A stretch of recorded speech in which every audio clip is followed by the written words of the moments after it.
Okay guys, here is our 3D rendering. This is to size and scale.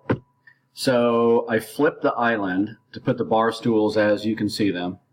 The top of the island is 30 inches across, and we have from the front of these cabinets to the countertop 41 inches, and on the other side from the countertop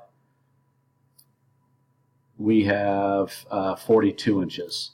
So is what I did to give us a little bit more wiggle room is just push the fridge to the right, so it's not in the middle here, and we'll free up some space here.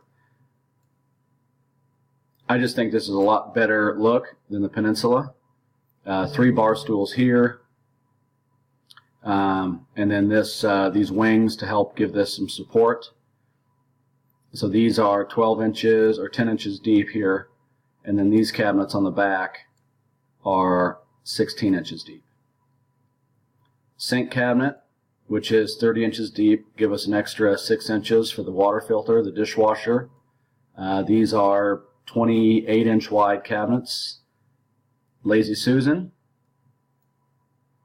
You can see the layout of those upper cabinets there. 30-inch range. Tray divider, cookie sheets, 36-inch range, and we have 4 inches in between. And then you guys are going to tile all the way up here. Oven cabinet, we just flip-flop the fridge and the oven. We can do pull-outs here. Drawer stack. And on the other side, do a glass cabinet here with some reeded glass or frosted glass. I think that would look nice. And just a bank of cabinets on the bottom. Put a standard cabinet in here to break it up so it's not a sea of drawers. And these cabinets end about 8 inches away from the trim on the pantry.